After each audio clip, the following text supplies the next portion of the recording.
Carbonates compound. चलिए शुरू करते हैं स्टूडेंट्स। तो हम देख रहे हैं नॉलेज प्रोटोकॉल, तो आपका स्वागत है नॉलेज प्रोटोकॉल में। तो आज हमारी वीडियो जो है वो कार्बोनेट्स कंपाउंड पे होगी स्टूडेंट्स, ठीक है।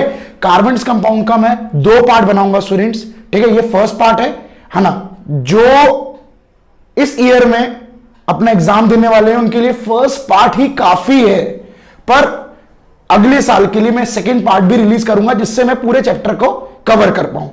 तो स्टूडेंट्स ये मेरा फर्स्ट पार्ट है। चलिए शुरू करते हैं स्टूडेंट्स। कार्बोनेट्स कंपाउंड, तो हर बार मेरी आदत रही है कि मैं हर बार चैप्टर के नाम से ही उसका काम शुरू करता हूं। तो स्टूडेंट्स नाम क्या है? Carbon and its compound. तो यहां पर हम बात किसकी कर रहे हैं? बात कार्बन की कर रहे हैं। कार्बन की क्यों बात कर रहे हैं स्टूडेंट्स?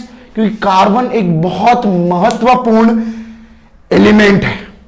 तो स्टूडेंट्स कार्बन जो है, आप जिस चीज में हाथ रख देना वो चीज कार्बन की बनी हुई है। हमारे अंदर भी कार्बन है। ये मार्कर, इसके अंदर भी कार्बन है। इसके अंदर जो इंक भरी है उसके अंदर भी कार्बन है। आप जिस मोबाइल को पकड़े हैं उसका अगर प्लास्टिक कवर है उसके अंदर भी कार्बन है।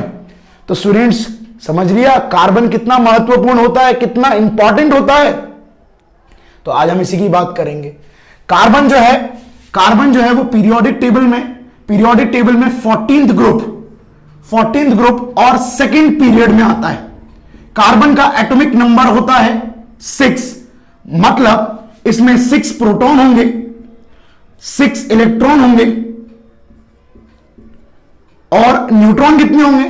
तो कार्बन का एटॉमिक नंबर या मास नंबर होता है 12। तो न्यूट्रॉन की संख्या कितनी होगी? न्यूट्रॉन का नंबर कितना होगा? A minus Z. तो A कितना है? 12, Z कितना है? 6। तो यहां पर न्यूट्रॉन कितने होंगे? न्यूट्रॉन भी यहां पर 6 होंगे। मतलब कार्बन का एटम कुछ इस तरह का दिखेगा कि कार्बन का ये न्यूक्लियस है। कार्बन के न्यूक्लियस में 6 प्रोटॉन और 6 न्यूट्रॉन होंगे और उसके पास पहला शेल, मतलब यहां पर 2 इलेक्ट्रॉन होंगे, यहां पर 4 इलेक्ट्रॉन होंगे। तो स्टूडेंट्स ये कैसे बना? तो कार्बन का एटॉमिक नंबर कितना होता है? 6। पहली शेल में कितने हम इलेक्ट्रॉन को रख सकते हैं? तो पहली शेल में 2 इलेक्ट्रॉन को रख सकते हैं, इसलिए यहां पर 2 इलेक्ट्रॉन है। और दूसरी शेल में 8 इलेक्ट्रॉन को रख सकते हैं, पर हमारे पास तो 6 इलेक्ट्रॉन है, 2 यहां आ गए तो 4 यहां आ जाएंगे। चलिए, तो स्टूडेंट्स कार्बन की वैलेंस शेल में कितने इलेक्ट्रॉन है? 4 इलेक्ट्रॉन है, ठीक है। अब कार्बन की वैलेंस शेल में 4 इलेक्ट्रॉन है, इसका मतलब वो स्टेबल नहीं है। सर आपको कैसे पता वो स्टेबल नहीं है? तो स्टूडेंट्स हमें पता है कि अगर वैलेंस शेल में 8 इलेक्ट्रॉन होते हैं तो ही एटम जो है वो स्टेबल माना जाता है। तो यहां पर 4 इलेक्ट्रॉन नहीं है। तो अगर 8 इलेक्ट्रॉन नहीं है, अगर 8 इलेक्ट्रॉन करना है तो कैसे ना कैसे करके ये 4 इलेक्ट्रॉन लूज करना पड़ेगा, या तो 4 इलेक्ट्रॉन गेन करना पड़ेगा, ठीक है। अगर ये 4 इलेक्ट्रॉन लूज करेगा तो क्या बनाएगा? ये बनाएगा कार्बन प्लस 4 आयंस। तो स्टूडेंट सुनिए, एक इलेक्ट्रॉन को लूज करने में तो हालत खराब हो जाती है, यहां तो 4 इलेक्ट्रॉन लूज करने की बात हुई है। अरे भाई 4 इलेक्ट्रॉन को लूज करेंगे तो ये कार्बन मर जाएगा भाई, इतनी एनर्जी आएगी कहां से? तो ये तो पॉसिबल नहीं है। दिस इज नॉट पॉसिबल, नहीं हो पाएगा, ना हो पाएगा भैया ये। चले अब क्या करते हैं, 4 इलेक्ट्रॉन लेके देखते हैं। 4 इलेक्ट्रॉन को लेके देखना, 4 इलेक्ट्रॉन को लेके देखना मतलब कार्बन -4 आयन बनाना, मतलब इसकी शेल में 4 और इलेक्ट्रॉन को इंसर्ट करना। अरे बाप रे भैया, आप खुद सोचिए, अगर आपकी कैपेसिटी 4 रोटी खाने की है तो आपकी मम्मी 1-2 देंगी तो चल भी जाएगा। अब 4 रोटी खाने की है, 4 रोटी और दे दी, भैया पेट खराब हो जाएगा, ठीक है। तो यहां पर इसके न्यूक्लियस की कैपेसिटी सिर्फ 6 इलेक्ट्रॉन को संभालने की है। 1-2 तो चलता भी है, यहां तो तुम 4 दे रहे हो, कैसे चलेगा? तो यहां पर कार्बन -4 जो आयन है वो 4 इलेक्ट्रॉन लेके बना है। तो भाई यहां पर न्यूक्लियस 4 इलेक्ट्रॉन को संभाल नहीं पाएगा, मतलब ये भी पॉसिबल नहीं है। तो क्या करें भैया, क्या करें? तो यहां पर एक नया कॉन्सेप्ट आता है स्टूडेंट्स, कोवेलेंट बॉन्ड का। मतलब कि हमारे पास 4 की कमी है, आपके पास भी 4 की कमी है। आप अपने 4 हमारे साथ शेयर कर लीजिए, हम अपने 4 आपके साथ शेयर कर लेंगे और ये 4 मिलके दोनों के बीच में पेयर बन जाएंगे। तो यहां पर क्या होगा, यहां पर जो कार्बन है वो कोवेलेंट बॉन्ड बनाएगा। और कोवेलेंट बॉन्ड किससे बनता है, तो शेयरिंग ऑफ इलेक्ट्रॉन से, मतलब एक इलेक्ट्रॉन तुम लाओ, एक इलेक्ट्रॉन हम लाएंगे, काम बन जाएगा। जैसे गाड़ी है भाई, स्कूल अगर जाना है या कॉलेज अगर जाना है तो आपका दोस्त और आप एक एक दिन अपनी गाड़ी लाइए। अगर वही अपनी गाड़ी लाएगा तो बुराई हो जाएगी, हम अपनी गाड़ी लाएंगे तो हम बुरा मान जाएंगे। तो भाई यहां पर शेयरिंग करनी चाहिए, शेयरिंग इज केयरिंग। तो कार्बन इस चीज को सीख चुका है, आप भी सीख जाइए। चले तो इसी बात पे हमारी वीडियो शेयर कर दीजिए, क्योंकि शेयरिंग इज केयरिंग। चले तो यहां देखते हैं, यहां देखिए स्टूडेंट्स, तो ये थी हमारी कार्बन की बातें। अब बात करते हैं हमारे कार्बन की प्रॉपर्टीज की। चलिए शुरू करते हैं बात। तो स्टूडेंट्स आइए देखते हैं कोवेलेंट बॉन्ड। तो कोवेलेंट बॉन्ड जो है स्टूडेंट्स किससे बनता है, शेयरिंग ऑफ इलेक्ट्रॉन से। जैसे कि फॉर एग्जांपल मैं आपको कार्बन का नहीं किसी और का एग्जांपल देता हूं। जैसे कि हाइड्रोजन है, हाइड्रोजन की वैलेंस शेल में एक ही इलेक्ट्रॉन है। यहां पर क्लोरीन है, क्लोरीन की वैलेंस शेल में 7 इलेक्ट्रॉन है। अब स्टूडेंट्स एक बात मैंने आपको बताना भूल गया हूं, अगर आपकी पहली शेल है सिर्फ, तो उसमें 2 इलेक्ट्रॉन आने पे भी आप स्टेबल हो जाते हैं, ठीक है। पर अगर आपकी 2 से ज्यादा शेल्स हैं तो यहां पर आपको 8 इलेक्ट्रॉन ही लाने पड़ेंगे आपके शेल्स में। तो स्टूडेंट्स यहां पर हाइड्रोजन है, मतलब यहां पर एक और इलेक्ट्रॉन आ जाता है हाइड्रोजन के पास, तो ये स्टेबल हो जाएगा, मतलब ये इसको परम सिद्धि प्राप्त हो जाएगी। और यहां पर क्लोरीन है, तो क्लोरीन के पास 7 इलेक्ट्रॉन है, मतलब एक इलेक्ट्रॉन की और जरूरत है, तो इसको भाई स्टेबिलिटी आ जाएगी। यहां एक की जरूरत है, यहां एक की जरूरत है, ये देगा नहीं, ये लेगा नहीं, ये देगा नहीं, ये लेगा नहीं, क्या करे, तो करिए शेयरिंग इज केयरिंग। चले तो क्या बोलेगा ये, भाई मेरे पास एक है, तू भी अपना एक इलेक्ट्रॉन ला, तो हम क्या करेंगे, हम एक इलेक्ट्रॉन पेयर शेयर कर लेंगे। तो स्टूडेंट सुनिए, अब बहुत गौर सुनिए, बहुत गौर सुनिए स्टूडेंट्स। जैसे कि यहां देखें, जैसे कि यहां पर अब क्लोरीन के पास कितने इलेक्ट्रॉन हो गए शेयर करने के बाद, 1 2 3 4 5 6 7 8, स्टेबल हो गया। हाइड्रोजन के कितने हो गए, 1 2। देखिए ये जो पेयर है वो इसका भी है और वो इसका भी है। जैसे कि स्टूडेंट्स मैं आपको बताऊं, जो हमारा एरिया है पीओके का, पाकिस्तान ऑक्यूपाइड कश्मीर, वो पाकिस्तान अपने मैप में भी दिखाता है और मतलब हिंदुस्तान अपने मैप में भी दिखाता है। समझ रहे हो, पाकिस्तान अपने मैप में दिखाता है, हिंदुस्तान भी अपने मैप में दिखाता है। वैसे ही क्या होगा, वैसे ही ये इलेक्ट्रॉन हाइड्रोजन के भी है और ये इलेक्ट्रॉन क्लोरीन के भी है। समझ रहे हो कि नहीं। तो ये था हमारा कोवेलेंट बॉन्ड का कॉन्सेप्ट। बढ़ते हैं आगे। तो स्टूडेंट्स अब आते हैं हम लोग कार्बन की प्रॉपर्टी पे। तो हमने देखा कि कोवेलेंट बॉन्ड कैसे बनता है, वैसे ही कोवेलेंट बॉन्ड कार्बन में भी बनता है। जैसे जैसे पिक्चर हमारी ये जो देख रहे हैं आप, ये मूवी है, इसको पढ़ाई मत समझिए, ये मूवी है स्टूडेंट्स, ठीक है, जो आपको बहुत सारा एंटरटेनमेंट देगी। तो स्टूडेंट्स यहां पर हम पढ़ते हैं कार्बन की प्रॉपर्टीज, कि कार्बन की प्रॉपर्टीज क्या होती है। पहली है कार्बन की टेट्रा वैलेंसी। बहुत सारे सोचते हैं टेट्रा मतलब 3 वैलेंसीज होंगी, टेट्रा मतलब 3 नहीं स्टूडेंट्स, टेट्रा मतलब होता है 4 4, ठीक है। तो टेट्रा मतलब 4 वैलेंसी, मतलब कार्बन क्या है, कार्बन अपने एटम को 4 अलग अलग एटम के साथ बॉन्ड करने की क्षमता रखता है, कैपेबिलिटी रखता है, कैपेसिटी रखता है। तो कार्बन जो है वो 4 अलग अलग अलग अलग अलग अलग अलग अलग अलग अलग एटम से बंधने की क्षमता रखता है। तो स्टूडेंट्स इसी की वजह से कार्बन के जो कंपाउंड्स हैं वो बहुत सारे होते हैं। स्टूडेंट्स आपको बताऊं, एक तरफ कार्बन के कंपाउंड्स और एक तरफ सारे कंपाउंड्स, ये दोनों जो है इनकी तुलना नहीं है। कार्बन के कंपाउंड थोड़े ज्यादा निकल जाएंगे, है ना, पर इनके कंपाउंड फिर भी कम निकलेंगे। तो कार्बन के इतने सारे कंपाउंड होते हैं because of this property. Second property तो और भी खास है भाई, सेकंड प्रॉपर्टी का लाजवाब है भाई, लाजवाब, कोई जवाब ही नहीं है। तो यहां पर अगली प्रॉपर्टी है सेल्फ कंबाइनिंग नेचर, मतलब कार्बन अपने से ही कंबाइन हो जाता है। यही तो चीज है भाई, हमें अपने लोगों से कंबाइन होना पड़ेगा, तभी तो हमारी एकता बढ़ेगी हमारे देश की। तो यहां पर क्या है, यहां पर कार्बन का नेचर हमें भी अपनाना पड़ेगा, सेल्फ कंबाइनिंग नेचर। तो सेल्फ कंबाइनिंग नेचर क्या होता है, कार्बन जो है वो अपने ही एटम के साथ बॉन्ड होता है और लंबी लंबी चेनें बनाता है। तो यही हमारे करनी पड़ेगी भाई, हमारा जो इंडिया है वो इसी से आगे बढ़ेगा, हमें अपने लोगों के साथ बड़ी दोस्ती बनानी पड़ेगी। तो यहां पर यहां पर कार्बन जो है वो अपने ही एटम के साथ कंबाइन होकर लंबी लंबी लंबी लंबी लंबी लंबी चेनें बनाता है। इसी को हम क्या बोलते हैं? सेल्फ कंबाइनिंग नेचर, और इसी को हम क्या बोलते हैं? कैटिनेशन। ठीक है, तो कैटिनेशन प्रॉपर्टी यही है। समझ में आया? आगे बढ़ते हैं हम लोग। तो स्टूडेंट्स अब पढ़ेंगे occurrence of carbon. Occurrence of carbon, occurrence of carbon क्या होता है भाई? तो कार्बन जिस फॉर्म में इस दुनिया में अकर होता है उसको हम क्या कहते हैं? Occurrence of carbon. इस दुनिया में जिस जिस रूप में कार्बन प्रेजेंट है उसको हम क्या कहेंगे? Occurrence of carbon. तो स्टूडेंट्स कार्बन जो है वो फ्री स्टेट में प्रेजेंट है, कंबाइंड स्टेट में प्रेजेंट है। फ्री स्टेट मतलब अकेला, स्वतंत्र, मतलब कार्बन ही कार्बन होगा वहां पर। ठीक है, फ्री कंबाइंड स्टेट मतलब वहां पर हमें दूसरे के साथ कंबाइन होके वहां पर कार्बन मिलेगा। जैसे कि जितने भी हाइड्रोकार्बन है, ठीक है, वो हाइड्रोकार्बन भी कंबाइंड स्टेट है। जितने भी मैं बोल सकता हूं कार्बोनेट्स हैं, कार्बाइड्स हैं, या और भी चीजें हैं, ये सब क्या है? ये सब कंबाइंड स्टेट है। फ्री स्टेट क्या है? ग्रेफाइट, डायमंड, कोल, ये सब क्या है? ये फ्री स्टेट है। ओके, तो ये था ऑकरेंस ऑफ कार्बन। ठीक है, हम लोग आगे बढ़ते हैं अब। तो स्टूडेंट्स अब पढ़ते हैं हम लोग एलोट्रॉप्स ऑफ कार्बन। स्टूडेंट्स ये एलोट्रॉप क्या होते हैं सर ये एलोट्रॉप क्या होते हैं? तो अलग अलग फिजिकल फॉर्म्स जिसमें कोई भी एलिमेंट एग्जिस्ट कर सकता है वही क्या होते हैं? वही होते हैं फिजिकल फॉर्म्स, या कि एलोट्रॉप्स होते हैं। और किसके एलोट्रॉप्स पढ़ रहे हैं? कार्बन के एलोट्रॉप्स पढ़ रहे हैं। तो कार्बन के हम लोग 3 एलोट्रॉप्स होते हैं। पहला होता है डायमंड,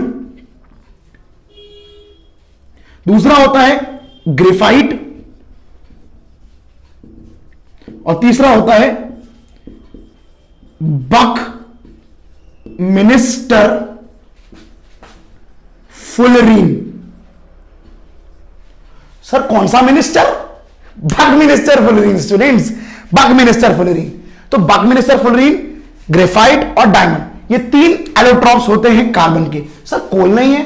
तो स्टूडेंट्स कोल भी एक प्योर फॉर्म ऑफ कार्बन है, पर उसका कोई फिक्स स्ट्रक्चर नहीं रहता है, वो एक अमॉर्फस सॉलिड है, इसलिए उसको हम लोग यहां पर कंसीडर नहीं करेंगे। तो स्टूडेंट्स सबसे पहला जो है डायमंड है। अब डायमंड जो है आपने तो पहना ही होगा भाई, डायमंड देखा ही होगा, सॉरी पहना नहीं होगा, देखा ही होगा। डायमंड जो है वो बहुत ही ब्रिलियंट स्ट्रक्चर रहता है। क्यों? क्योंकि अपने अंदर उसका जो क्रिटिकल एंगल है वो बहुत ही कम रहता है। क्रिटिकल एंगल में वीडियो बना दूंगा, चिंता मत करो। क्रिटिकल एंगल जो रहता है वो बहुत ही कम रहता है, वो 24 डिग्री रहता है, जिसकी वजह से उसमें से लाइट बाहर नहीं आ पाती, लाइट ट्रैप हो जाती है, जिसकी वजह से वो बहुत ही चमकीला होता है। ठीक है, अब क्या होता है? डायमंड जो है वो इस दुनिया का सबसे हार्डेस्ट सब्सटेंस है। उसका मेल्टिंग पॉइंट भी बहुत ज्यादा होता है, बॉइलिंग पॉइंट भी ज्यादा होता है, बहुत ज्यादा हार्ड है भाई, बहुत ज्यादा हार्ड है। तो स्टूडेंट्स अब डायमंड का स्ट्रक्चर कैसा रहता है? तो यहां पर क्या होता है? एक कार्बन जो है वो 4 अलग अलग कार्बन से बंधा होता है, और इसका कुछ टेट्राहेड्रल स्ट्रक्चर होता है। टेट्राहेड्रल स्ट्रक्चर होता है। ठीक है, एक कार्बन 4 अलग अलग कार्बनों से बंधा होता है और कंप्लीटली बॉन्डेड रहता है, मतलब यहां पर कोई फ्री इलेक्ट्रॉन नहीं है। और कोई फ्री इलेक्ट्रॉन नहीं है, कोई फ्री इलेक्ट्रॉन नहीं है, कोई फ्री इलेक्ट्रॉन नहीं है, इसकी वजह से क्या होगा? ये एक इंसुलेटर होगा। ये कैसा होगा स्टूडेंट्स? इंसुलेटर, यानी कि इलेक्ट्रिसिटी को कंडक्ट बिल्कुल भी नहीं करेगा। चल ठीक है, दूसरा होता है, अच्छा हाँ, अब इसके यूजेस क्या होते हैं सर इसके यूजेस क्या होते हैं? तो आपने यूजेस इसके नहीं पढ़े, तो यूजेस क्या होते हैं? सबसे पहली चीज मम्मी पहनती है ना ज्वेलरी, उसमें लगता है। दूसरी चीज जो बहुत सारे पावर टूल्स रहते हैं, ठीक है, उसकी टिप में लगता है। क्यों? क्योंकि पत्थर तोड़ने के लिए हार्ड सब्सटेंस तो चाहिए भाई, उसमें लगेगा ना। तीसरी चीज जो डॉक्टर लोग मशीन यूज करते हैं या ब्लेड यूज करते हैं फॉर द कैटरेक्ट सर्जरी, आंख को काटने के लिए, तो उसमें भी डायमंड लगा होता है। तो अगली बार भाई डॉक्टर की वो मशीन चुरा के मत ले आना कि डायमंड लिए गए, डायमंड निकालेंगे और उसको बाजार में बेच देंगे, ऐसा मत कर लेना। ठीक है, तो यहां पर ये तो है डायमंड के यूजेस हैं। चले अब आता है ग्रेफाइट।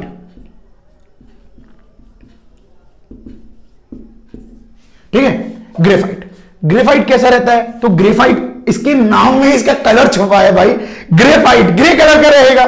ठीक है। तो ग्रेफाइट जो रहता है वो ग्रे कलर का रहता है स्टूडेंट्स, सॉलिड रहता है, वो थोड़ा सा सॉफ्ट रहता है। अब सॉफ्ट का मतलब ये थोड़ी अपना तकिया बना के सो जाएंगे, नहीं, इतना सॉफ्ट नहीं रहता भाई। हाँ सॉफ्ट रहता है पर डायमंड से ज्यादा सॉफ्ट रहता है। हाँ चलिए अब ग्रेफाइट का स्ट्रक्चर देख लेते हैं। तो ग्रेफाइट में क्या होता है, एक कार्बन जो है वो 3 अलग अलग कार्बन जुड़ा हुआ होता है और ऐसे हेक्सागोनल स्ट्रक्चर बनाता है, ऐसे हेक्सागोनल स्ट्रक्चर बनाता है स्टूडेंट्स, और ऐसे जुड़ा होता है, हेक्सागोनल स्ट्रक्चर बनाता है।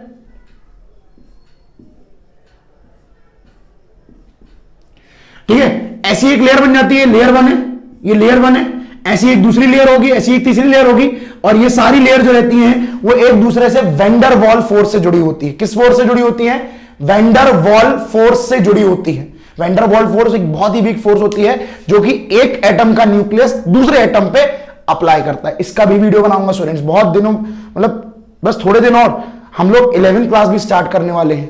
11th क्लास में केमिस्ट्री की वीडियो मैं बना लूंगा, ठीक है। चले, उसके लिए आपको शेयर करना होगा भाई, जब आप शेयर करेंगे तभी तो हमें एनर्जी मिलेगी। हमें सिर्फ आपके शेयरिंग से एनर्जी मिलती है, क्योंकि शेयरिंग इज केयरिंग। चले, तो यहां देखते हैं स्टूडेंट्स, तो ये ग्रेफाइट है। अब स्टूडेंट्स यहां पर क्या होता है, यहां तो एक कार्बन 3 कार्बन से बॉन्ड है, और सर आपने बोला था 4 बॉन्ड होते हैं कार्बन के, तो इसका मतलब एक जो है बॉन्ड बना नहीं है, मतलब इसमें फ्री इलेक्ट्रॉन्स जो हैं, फ्री इलेक्ट्रॉन्स होंगे, और फ्री इलेक्ट्रॉन्स होंगे मतलब इलेक्ट्रिसिटी कंडक्ट होगी। ये गुड कंडक्टर होता है इलेक्ट्रिसिटी का। ये ऐसा नॉन मेटल है जो कि इलेक्ट्रिसिटी को अपने अंदर से बहने देता है। It is a good conductor of electricity. अब सर इसके यूजेस क्या होंगे, इसके यूजेस क्या होंगे, तो इसके यूजेस हैं कि सबसे पहला तो क्या होता है, जो बड़ी बड़ी मशीन रहती हैं वहां तेल डालोगे ना, तेल तो कुछ काम ही नहीं कर पाते, तो हमें क्या करना पड़ता है, वहां पर ग्रेफाइट पाउडर को भुरकना पड़ता है ताकि वहां पर लुब्रिकेशन हो सके। दूसरा चीज, पेंसिल की लीड, मेरे को पेंसिल मिल नहीं रही है, पेंसिल की लीड, जो पेंसिल की लीड रहती है वो भी किससे बनी होती है, वो भी ग्रेफाइट से बनी होती है। तीसरा चीज जो है वो क्या है, तीसरा चीज है जो आपकी मिक्सर ग्राइंडर है या फिर ड्रिल मशीन है या फिर कटर मशीन है, उसकी जो ग्रेफाइट की रॉड रहती है, वो इलेक्ट्रोड्स रहती है, या फिर हम बोल सकते हैं कार्बन ब्रशेस। कार्बन ब्रशेस जो रहते हैं वो किसके बने हुए होते हैं, वो ग्रेफाइट से ही बने हुए होते हैं। तो ये था ग्रेफाइट का यूज। अब यहां पर बकमिनिस्टर फुलरीन, तीसरा है बकमिनिस्टर फुलरीन। कौन सा मिनिस्टर, बकमिनिस्टर फुलरीन। तो बकमिनिस्टर फुलरीन जो है वो ज्यादा कुछ नहीं है, एक्चुअली इसका फॉर्मूला होता है C60, मतलब एक फुटबॉल टाइप की रहती है 60 कार्बन की, 60 कार्बन की, ऐसे फुटबॉल देखिए ना, फुटबॉल, तो ऐसा फुटबॉल टाइप का स्ट्रक्चर रहता है इसका 60 कार्बन का, उसी को हम बोलते हैं बकमिनिस्टर फुलरीन। बकमिनिस्टर फुलरीन के बारे में सिर्फ इतना ही है। चलिए बढ़ते हैं हम लोग नेक्स्ट टॉपिक की तरफ। तो students organic compound, organic compound क्या होते हैं, तो भाई the compounds of carbon, the compounds of carbon. तो कार्बन के कंपाउंड को ही हम लोग ऑर्गेनिक कंपाउंड बोलते हैं, कार्बन के कंपाउंड को ही हम लोग ऑर्गेनिक कंपाउंड बोलते हैं स्टूडेंट्स। तो भाई कार्बन के कंपाउंड को ऑर्गेनिक कंपाउंड बोलते हैं, क्या सभी को बोलते हैं, नहीं, इसके कुछ एक्सेप्शंस हैं, जैसे कि ऑक्साइड्स, जैसे कि भाई आपको कार्बन डाइऑक्साइड और कार्बन ऑक्साइड, ये ऑर्गेनिक कंपाउंड नहीं है, कार्बनिक कंपाउंड है पर ऑर्गेनिक कंपाउंड नहीं है। जैसे कि कार्बोनेट, जैसे कि CaCO3, ये कार्बनिक कंपाउंड है पर ऑर्गेनिक नहीं है। जैसे कि बाइकार्बोनेट, ये कार्बन का कंपाउंड है पर, जैसे कि NaHCO3, ये कार्बन का कंपाउंड है पर ऑर्गेनिक नहीं है। जैसे कि कार्बाइड, जैसे कि कैल्शियम कार्बाइड, ये कार्बन कंपाउंड है पर ऑर्गेनिक कंपाउंड नहीं है। चल, तो ऑर्गेनिक कंपाउंड, तो स्टूडेंट्स सुनिए, हमारे पास केमिस्ट्री में एक अलग से ब्रांच है, ठीक है। तो the branch of chemistry which deals with the study of organic compounds is called as organic chemistry. तो ऑर्गेनिक केमिस्ट्री क्या होती है स्टूडेंट्स, बस कुछ नहीं, कार्बन के कंपाउंड की स्टडी, इसी को हम क्या बोलते हैं, ऑर्गेनिक केमिस्ट्री। तो ऑर्गेनिक कंपाउंड कितने होते हैं, तो हमें इस चैप्टर में ऑर्गेनिक कंपाउंड जो है वो कुछ इस प्रकार से पढ़ने हैं। पहला है हमारा हाइड्रोकार्बन, दूसरा है हमारे अल्कोहल्स सुन के खुश मत हो जाना स्टूडेंट्स, ठीक है। तीसरा है एल्डिहाइड्स, चौथा है आपका कीटोन्स, पांचवा है आपका कार्बोक्सिलिक एसिड,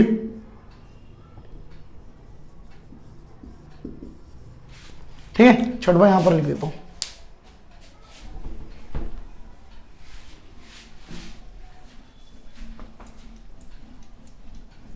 चल, और छठवा है यहां पर हैलोएल्केन्स, ठीक है। तो ये सब हमें इस चैप्टर में पढ़ना है।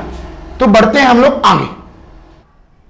तो स्टूडेंट्स, हमारा सबसे पहला ऑर्गेनिक कंपाउंड, इसका नाम है हाइड्रोकार्बन्स। तो नाम से तो आप समझ ही गए होंगे, हाइड्रोकार्बन्स क्या होते हैं? ऐसे कंपाउंड जो हाइड्रोजन और कार्बन से बने हुए होते हैं, ऐसे कंपाउंड को हम लोग हाइड्रोकार्बन के नाम से जानते हैं। हाइड्रोकार्बन मेनली दो टाइप के होते हैं। पहला होता है सैचुरेटेड हाइड्रोकार्बन,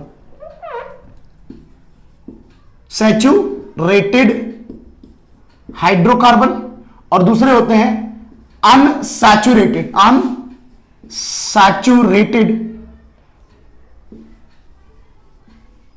हाइड्रोकार्बन। तो स्टूडेंट्स, सैचुरेटेड हाइड्रोकार्बन क्या होते हैं? जिनमें सिर्फ और सिर्फ कार्बन और कार्बन का एटम सिंगल बॉन्ड से जुड़ा हुआ होता है, उसको हम क्या बोलते हैं? Saturated hydrocarbon. उसको हम क्या बोलते हैं? Saturated hydrocarbon. जहां पर कार्बन और कार्बन का एटम सिंगल बॉन्ड से जुड़ा हुआ होता है। पर जहां पर डबल और ट्रिपल बॉन्ड से जुड़ा हुआ होता है, उनको हम कहते हैं अनसैचुरेटेड हाइड्रोकार्बन। समझ में आया? चले यहां देखें। तो अब क्या है? सैचुरेटेड हाइड्रोकार्बन जो रहता है ना, उसमें एक ही आता है एल्कीन्स, यानी सैचुरेटेड हाइड्रोकार्बन को हम लोग एल्केन्स भी कहते हैं, एल्केन्स। और अनसैचुरेटेड हाइड्रोकार्बन को हम लोग एल्कीन और अल्काइन के नाम से जानते हैं। तो स्टूडेंट्स, ये थे हाइड्रोकार्बन, ठीक है। चलते हैं हम लोग नेक्स्ट आगे इनके क्लासिफिकेशन। तो स्टूडेंट्स, सबसे पहला है एल्केन्स। एल्केन में क्या होता है? जो कार्बन और कार्बन का एटम है वो सिंगल बॉन्ड से जुड़ा हुआ होता है, और एल्केन का जनरल फॉर्मूला होता है CnH2n+2। ये होता है जनरल फॉर्मूला फॉर एल्केन। चले, अब क्या करिए? n की वैल्यू डालते जाइए, आपका कंपाउंड बनते जाएगा। चले, तो n की वैल्यू 1, तो यहां पर क्या आएगा? C1, 1 तो लिखते ही नहीं हम लोग, ठीक है। H2n मतलब 2 1 2 + 2, तो कितना हो जाएगा? 4। CH4, इसका स्ट्रक्चर कैसा होगा? इसका स्ट्रक्चर कुछ ऐसा होगा, यानी कि एक कार्बन और 4 हाइड्रोजन। चल, अब n = 2, Cn, n कितना है? 2 है, तो C2H, 2 × 2 4 + 2 6, C2H6। इसका स्ट्रक्चर कैसा होगा? तो कार्बन और कार्बन 2 बॉन्ड से जुड़े हुए होंगे। और स्टूडेंट्स, कार्बन में कितनी वैलेंसी होती है? 4। तो यहां पर 3 वैलेंसी खाली है ना, एक तो बना लिया है, 3 वैलेंसी खाली है, तो हाइड्रोकार्बन है, तीनों पे हाइड्रोजन जोड़ दो।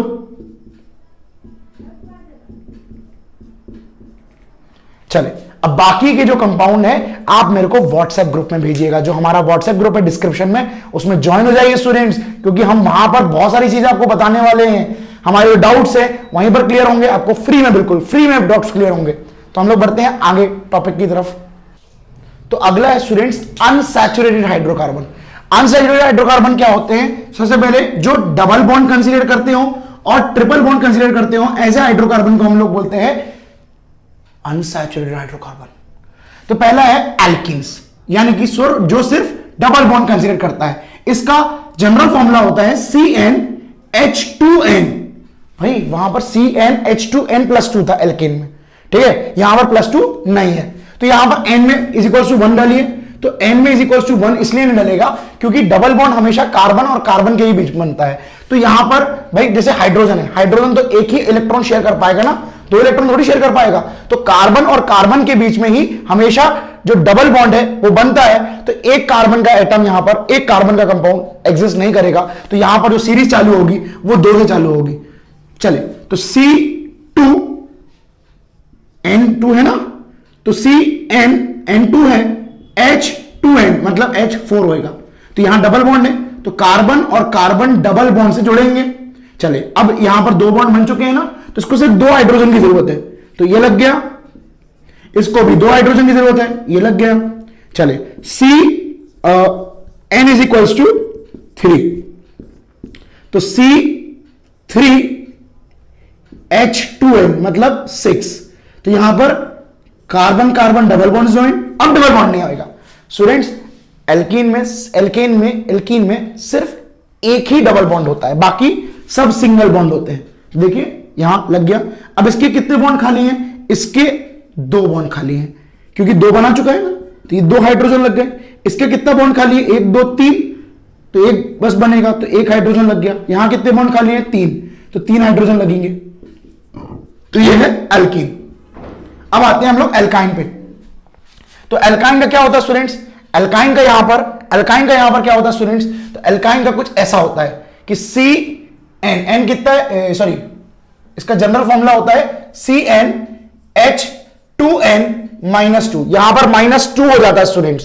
तो यहां पर क्या आएगा? यहां पर आएगा स्टूडेंट्स, यहां आएगा, यहां देखिए, तो यहां पर क्या आएगा? यहां पर आएगा CN इज इक्वल्स टू 1। यहां पर भी नहीं आएगा, क्योंकि हाइड्रोजन के बीच, कार्बन हाइड्रोजन के बीच में ट्रिपल बॉन्ड नहीं बनता, सिर्फ डबल बॉन्ड, सिंगल बॉन्ड ही बनता है बस। ठीक है, तो n इज इक्वल्स टू 2 से यहां चालू होगा, तो C2H2n-2 मतलब यहां पर 2 2 4, -2 कितना हो गया?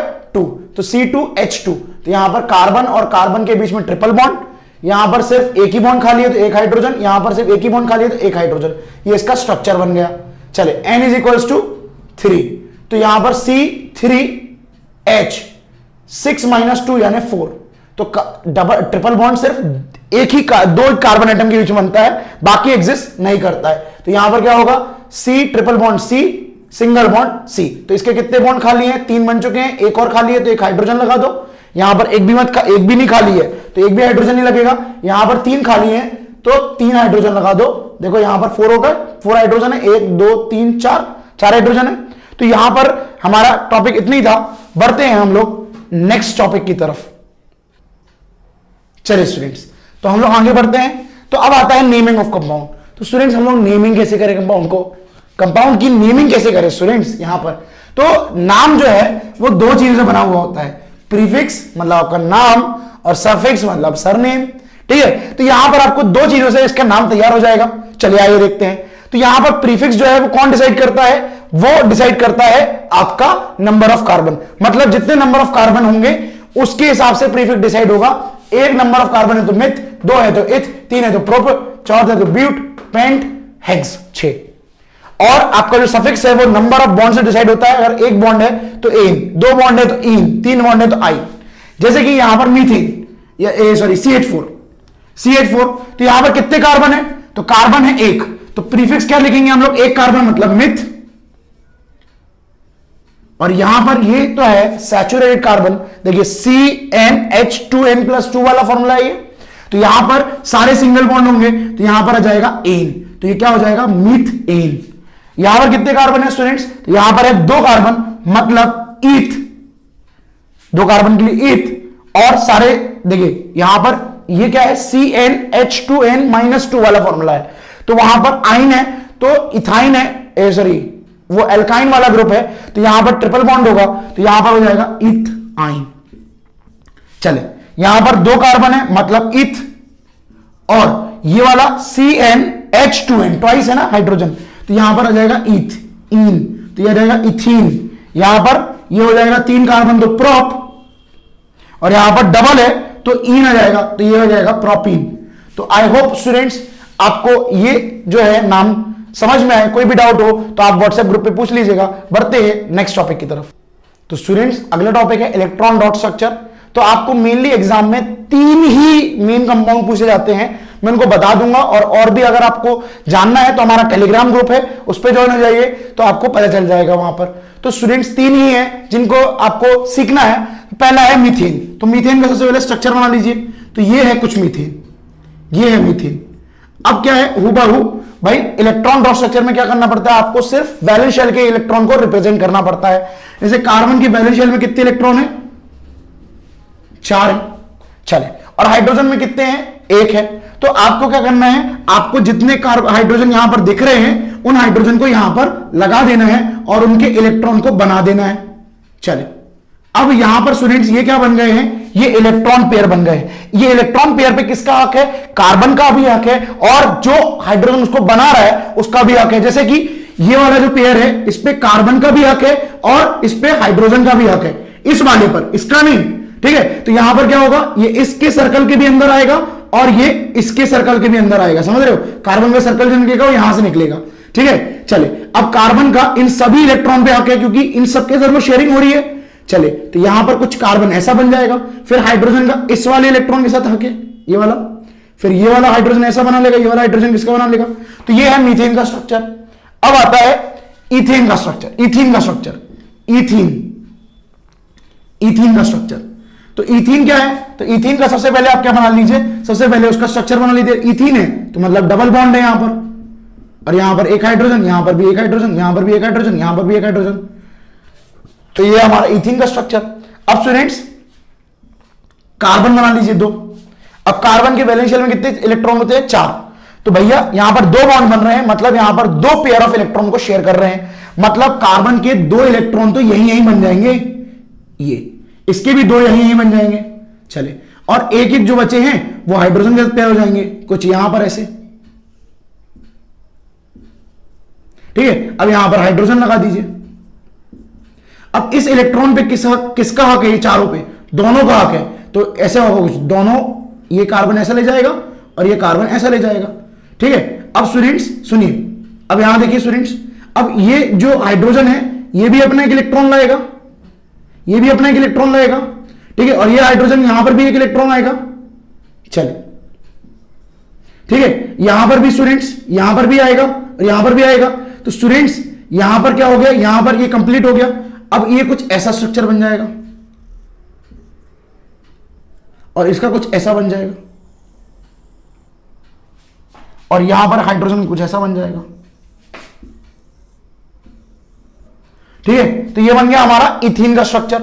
अब आता है हमारा इथाइन का स्ट्रक्चर। इथाइन का स्ट्रक्चर कैसा होगा, तो इथाइन का स्ट्रक्चर कुछ ऐसा होगा। अब इसको देख के हमको बनाना है। तो स्टूडेंट्स आप लोग मेरा टेलीग्राम ग्रुप ज्वाइन करिए, उसमें आपको ये वाला जो है वो मिल जाएगा। बढ़ते हैं हम लोग नेक्स्ट टॉपिक की तरफ। स्टूडेंट्स अब आते हैं हम लोग आइसोमर्स पे।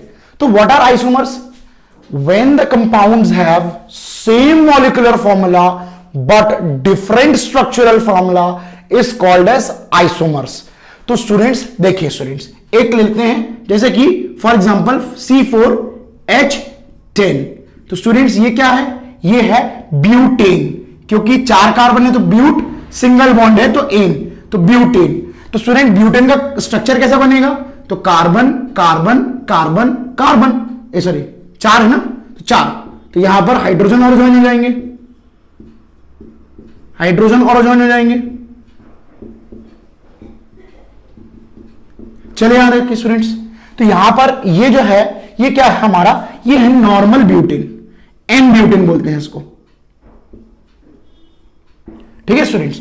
तो अब क्या करेंगे, अब इस एक काम करें ना, इसको उठा के इधर रख दे, इधर हाँ इधर मत रखना, वही चीज हो जाएगी, क्योंकि सिर्फ चेन मुड़ जाएगी, बस स्ट्रक्चर अलग नहीं होगा, बस चेन मुड़ जाएगी इसकी, ठीक है। इसको उठा के इधर रख दीजिए, मतलब कुछ ऐसा रख दीजिए। तो यहां पर हाइड्रोजन ऐसा आ जाएगा, यहां पर 3 बन चुके तो एक ही हाइड्रोजन आएगा, यहां पर 3 हाइड्रोजन आएंगे और यहां पर 1 हाइड्रोजन आएगा। तो स्टूडेंट्स यहां पर देखिए आपको एक ब्रांच लटकी हुई दिखाई देगी, इसलिए इसका नाम क्या है, इसका नाम है आइसो। जब एक ब्रांच लटकी हुई दिखाई दे तो वो क्या होता है, आइसो, है ना। और ये क्या है, 4 कार्बन तो है, तो यहां पर क्या आ जाएगा, आइसो ब्यूटेन, ठीक है। तो यहां पर देखिए इसका मॉलिक्यूलर फॉर्मूला तो सेम है बट इसके स्ट्रक्चर अलग अलग है। तो यहां पर ब्यूटेन के कितने आइसोमर हैं, तो ब्यूटेन के 2 आइसोमर होते हैं। फिर आता है एक पेंटेन, पेंटेन के कितने आइसोमर होते हैं, तो पेंटेन के होते हैं 3 आइसोमर। एक और आता है जिसका नाम है ब्यूटीन, ब्यूटीन यहां पर डबल बॉन्ड भी होगा, तो आपको आएगा ब्यूटीन के कितने आइसोमर होते हैं, तो ब्यूटीन के टोटल 4 आइसोमर होते हैं स्टूडेंट्स। ब्यूटीन के कितने आइसोमर होते हैं? तो ब्यूटीन के 4 आइसोमर होते हैं। तो हमने आज एक्सप्लेन किया आइसोमर। तो बढ़ते हैं हम लोग आगे। तो स्टूडेंट्स अब आते हैं होमोलोगस सीरीज। होमोलोगस सीरीज क्या होती है? होमोलोगस सीरीज एक ऐसी सीरीज होती है, ऐसे कंपाउंड की सीरीज होती है जिनकी फिजिकल और केमिकल प्रॉपर्टी लगभग सेम होती है, बट वो जो है उनके कंसेक्यूटिव मेंबर जो हैं वो CH2 यानी कि एक कार्बन और 2 हाइड्रोजन से डिफर करते हैं, या तो 14U के मास से डिफर करते हैं। ठीक है, जैसे कि एल्कीन और एल्काइन, ये तीनों क्या है? होमोलोगस सीरीज है, क्योंकि इनके जो कंपाउंड है कंसेक्यूटिवली CH2 एक कार्बन और 2 हाइड्रोजन से डिफर करेंगे। देखिए एक कार्बन, यहां 2 है, यहां 1 है, डिफरेंस कितने का हुआ? एक कार्बन, और डिफरेंस कितने हाइड्रोजन का हुआ? 2। तो CH2 से ये भी CH2 से, ये भी CH2 से, ये भी CH2 से, और ये भी CH2 से। तो इसको कहते हैं हम लोग होमोलोगस सीरीज। तो ये थी होमोलोगस सीरीज स्टूडेंट्स। तो यहां तक की हमारी वीडियो है, यहां तक कार्बन कंपाउंड जो है वो हमारे सेकेंड टर्म में आने वाला है। इसकी जो आगे की वीडियो है, फुल चैप्टर की वीडियो है, वो आपको अगले साल मतलब हमारे अगले सेशन में मिलेगी।